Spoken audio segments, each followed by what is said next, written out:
to the channel. If you're here for the first time and enjoy Star Wars Unlimited content, make sure you pop a follow on the channel and a like of this video as well. This will be my first video in my deck tech series for the various decks that I'm enjoying playing in Star Wars Unlimited. There will also be a video series for webcam testing with various people in the Star Wars Unlimited official Discord server as well. So you can look for me there and hop into a game with me at any point if I'm on, and you might even end up on the YouTube channel as well, or on my Twitch stream. So if this is something you'd like to see live and interact with me in the chat, twitch.tv/stickpiano, give that channel a follow and you'll be able to see more Star Wars Unlimited content on that platform as well. Despite us not having any kind of like digital interface yet for the game, webcam testing is a great way to meet other people, play some games, and test these decks out.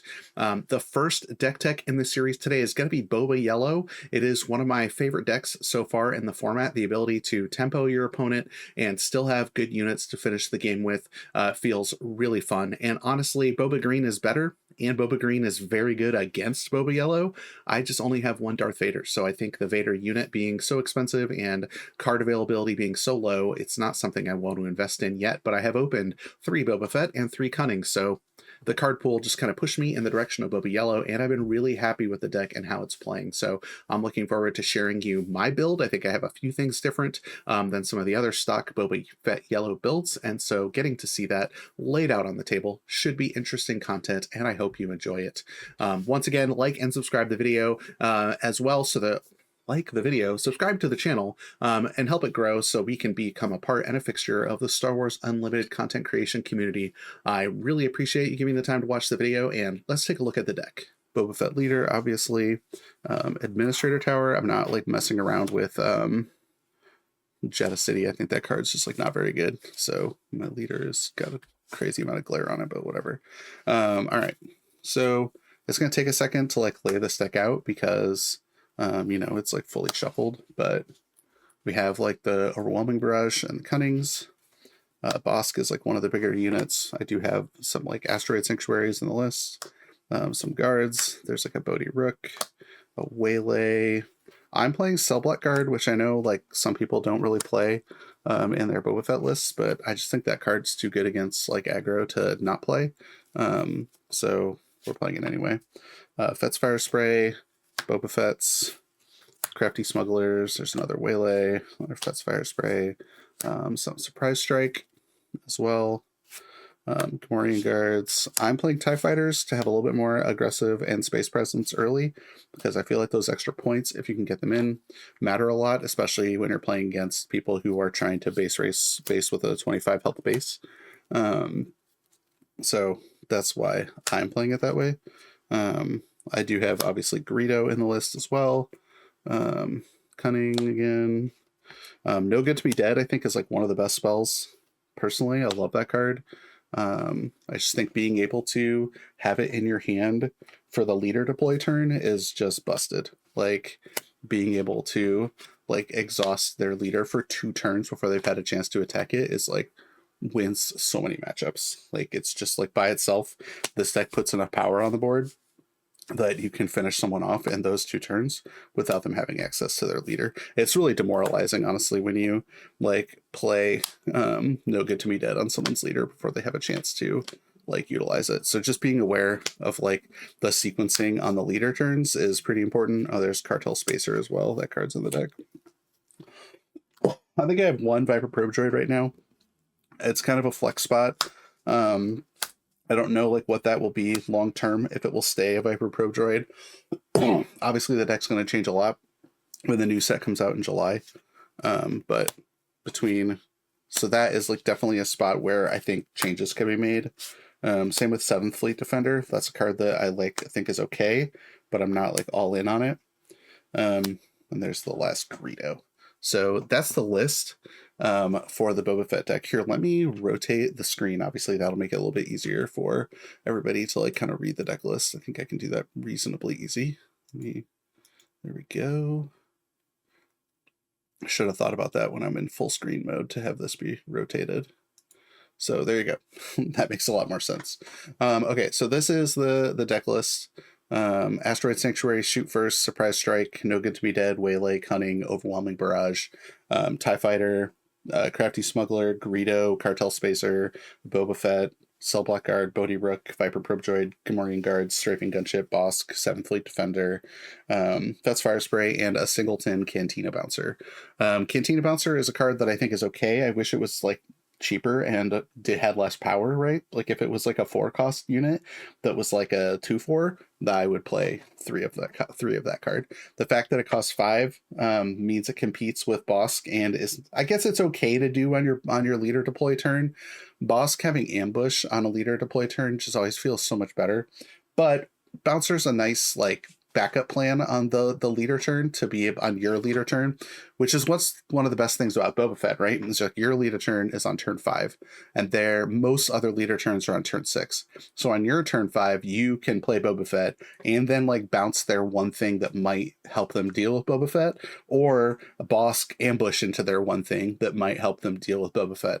And then on their turn 5, like when they have 6 resources, you can like No Good to Me Dead their leader, and they're just way ahead. Like your Boba Fett wasn't answered because of Bosk or a Cantina Bouncer or Waylay or something.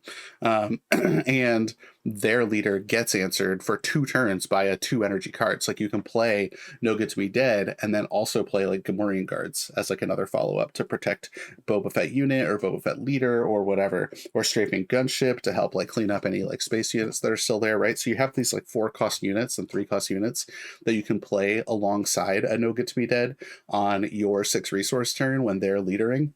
So you're like answering their leader for 2 turns and adding value to your board. Like a lot of other leader answers like take up your whole turn. Like either you're playing 1 unit to deal with it, or you're playing like 1 bigger spell to deal with it, whether or not it's like a combination of like an attack and a takedown. It's like by the time they can ready their leader, the game might be over, like hopefully. And if it's not over, it's going to be shortly, right? Like that's the part that I think is just busted about No Good to Me Dead. It does mean that its sequences not great with Fet's Fire Spray. Like it makes Fet's Fire Spray be more of like a 7 resource play. But I think that's okay because it comes into play ready. And it's a good backup plan, right? If you don't have No Good to Be Dead, a combination of a Fire Spray attack because it comes in ready and like your Boba Fett attack will kill it will kill any leader in the format except Palpatine, right? That's 9 damage between the Boba Fett leader of 4 and the Fet's Fire Spray of 5. And Fet's Fire Spray can't. Obviously, I'm an idiot. Fet's Fire Spray doesn't hit leaders because it's in space. Like, I don't know what I was thinking. But you do have a lot of plays that can help you deal with leaders, whether or not on their turn 6 you just like are able to, I don't know, like Cunning to exhaust it, or Surprise Strike one of your units into it, or Asteroid Sanctuary to exhaust a leader. Like there's a lot of plays that like kill tempo for their leader deploy turn, which is super sweet, like in my opinion. So I think that this deck in particular gives you such massive tempo advantages that it's like just really hard for this deck to beat. And there's a reason why I think Boba Yellow is one of the better decks in the format. It doesn't get played a ton because I think people are still like excited about playing 2 colors. But those people haven't seen Cunning cast against them. Like Cunning is an absurd Star Wars card. And like the other thing, the like elephant in the room that we haven't talked about yet in like the deck construction is these 2 copies of Overwhelming Barrage. This card is, I think, extremely busted. The Overwhelming Barrage itself as a card is like people talk about how good Super Laser Blast is in Control, right? It's like 8 resources, kills all units on the board. But Overwhelming Barrage in this deck costs 7. It doesn't cost 5 because, you know, we don't have green or we don't have a green aspect. We do have a villainy aspect on the Boba leader, but we don't have the green aspect. So we do have to pay 2 additional for the Overwhelming Barrage. But this card is just so good that it doesn't matter. I will happily pay 7.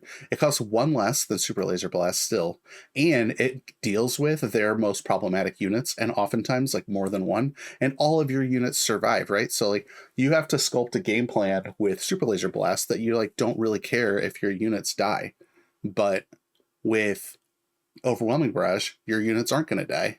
So like You might not be able to kill their biggest unit with Overwhelming Barrage, but you can put some damage on it and then attack with the unit that you cast Overwhelming Barrage on. And so you kill their little stuff and do a little bit of damage to the big unit, and then finish the big unit off with the Overwhelming Barrage unit. It's very good on Fett's Fire Spray, because you're like Fire Spray on 6, Barrage on 7, and then you can do 7 damage with Fett's Fire Spray a turn earlier than you would be able to cast like Super Laser Blast in any other matchup. And you've like tempoed them a bunch throughout the game with like Waylay or Cunning or like Asteroid Sanctuary, so you have preserved your life total. So even if they get to hit with their bigger thing before your attack can finish, your Overwhelming Barrage unit can attack to kill their big thing, you're probably in okay shape health-wise in that matchup, because you've been, damaging them with the Cunning unit. So with the unit that you like just Overwhelming Barrage. So there's like a lot of reasons why it like works really well. And I think that Overwhelming Barrage for 7 should be included in way more decks than it is. Even if you're like, you can play it on Bosk or Guards to do 6. And I think that Barrage for 7, the worst case scenario generally is you're doing 5. Right? You have like Boba Fett is a pretty sticky unit, so it'll be on the board. Strafing Gunship is a little bit more sticky too, because it has 4 health, and maybe not a card that people like will immediately be afraid of and want to like clear off the board. So you have this opportunity to play your Overwhelming Barrage and just like Overwhelming Barrage on Bosk, right? Like if that's the way the game is able to sequence for you, you get to do 6, which is a pretty big number, and an additional 2 from Bosk's ability of like whenever you play a spell, you get to do 2 to a unit, which is another reason why all the cheap spells like Shoot First, Asteroid Sanctuary, Surprise Strike, No Good to Me Dead are really good with Bosk in play, because if you like untap with Bosk, you can maybe play multiple spells in a turn, right? You can Surprise Strike to do 3, which is kind of like a hasted unit, right? And kill something. You can like No Good to Me Dead, their biggest like threat to you, a unit that could clear off some of your units, or a unit that like is one that you're gonna have is one that you just don't want to take damage from, like maybe it's a space unit or whatever, and now it won't like attack twice. And then you're also then doing 2 to something with Bosk. So the ability to like board control with Bosk and like your cards giving you tempo is one of the like best parts about this deck. So it's something, the reason why I like would really encourage people to try it out. It's hard to build this deck because, like Boba Fett's are expensive. Cunning is like going up in price. Like Fett's Fire Spray is not cheap either, as one of the better rares in the set. So everything else in the deck is pretty cheap, but those cards alone make this deck like out of reach for some people, so I get that. But if you've happened to open Boba Fett's like me, like I've opened 3 Boba Fett's, but I've only opened 1 Vader, so I can't really play the like Vader decks yet. But since I do have I've opened the Cunnings and I've opened the Bobas, whereas like I only have 1 command, and I have no aggression, and I only have 1 vigilance. So that kind of like sticks me on the like Cunning plan if I want to play a monocolor deck, because I just don't have enough of the other like the double aspect spells, because those are just insane. Like you want to make sure you have those in your deck. All right. So that's this deck. This is a deck that I probably will test with today. The other thing we could talk about in this deck is this is going to go up on YouTube if you are watching right now, and so there will be like in the description, I'll talk about the different decks that I like profiled on stream to talk about YouTube. So if you are like finding this video on YouTube, you can check me out on twitch.tv/stickpiano. That is where you'll find the channel. I'm going to be trying to do some more of these like webcam testing streams. And whenever I do, I will upload the VOD to YouTube so that everybody can kind of like get a feel for this game in particular. But the other thing, I guess, to talk about my list is that I am playing these 7 Imperial units. So the Viper Probe Droid is a singleton, but then the 3 Cell Block Guards and 3 TIE Fighters. Those are kind of like flex spots right now. I know some people don't like playing those in the deck because they make Cartel Spacer and Gamorrean Guards a little bit worse. But And I sort of get that with TIE Fighter, and I definitely get that with Viper Probe Droid.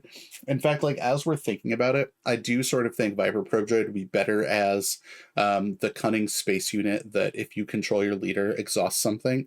That card as like a one of might be pretty useful instead of this Viper Probe Droid. And so that's like a change I'll probably make now that I'm just like talking through it. But I don't like the Mining Guild TIE Fighter. And I don't think Cartel Spacer is a 2-drop. And so your first turn plays are kind of limited to Greedo and Crafty Smuggler. And I think that you need to have a first turn play in this game. And so TIE Fighter is a concession to that, to making sure you have some board presence right away off of turn 1. So that's why it's in the deck. Cell Block Guard, I think by itself is just a very good unit. 3/3 Sentinel for 3 messes with a lot of decks, and it's like kind of an important tax you have to pay in deck building to like as a concession to the aggro decks. So it's in there. Obviously, I'd rather play Boba Fett on turn 3 against the aggro decks because it survives almost every attack they can make, and if they don't pay attention to it and don't get it off the board, it just takes over the game against the aggro decks. So Cell Block Guard is like a good like other 3-drop to have in the deck if you don't have your Boba Fett's. Bodhi Rook 2 on 3, 7th Fleet Defender on 3 as well to help like control the space early because it is shielded and it like trades with all of the early game space units for all, and the only cost to that trade is losing its shield, which is pretty nice. So I think this deck is good. I'm pretty happy with my build right now. The changes that I would make is we're going to get rid of this Viper Probe Droid, but I didn't bring my extra cards up here with me, so I don't have one of those space units in my office right now. So like if I end up testing with this deck at all today, it will be with the Viper Probe Droid in the list still. But it gives you like information. You get to look at their hand. That's not like an unreasonable like benefit to this card. So it's a card I like recommend still, but it's important too because it does trade with Battlefield Marine. So against all the like aggressive decks, having like a 3-power 2-drop trades like Smuggler doesn't, right? Crafty Smuggler dies to Battlefield Marine whenever like in that combat. It doesn't wipe it off the board. So if they get to like untap with Battlefield Marine in play, that's like not great for you. And so that's the one thing about this list that I'm not super happy with is I'm a little bit nervous that Greedo does. Greedo trades with Battlefield Marine, which is really nice. And so I think Greedo is really important to the deck as well because of that. And that's the one reason why I originally had 3 Viper Probe Droids, but Sabine's not as like ubiquitous as it was previously. So I'm a little bit less like worried about Viper Probe Droid needing to be in the main deck, and maybe it's a card that is just gets sideboarded against like the aggro decks to give you another like 3-power unit to just immediately trade with like their starting card. All right, hopefully you enjoyed that look into the Boba Yellow deck. Like and subscribe to the channel for more deck techs in the future. I think we'll be talking about the Luke Blue deck that you started to see at the very end of that video, and also my Sabine Green list in the very near future. So once again, make sure you subscribe to the channel, like the video, and come back for more Star Wars Unlimited content in the future.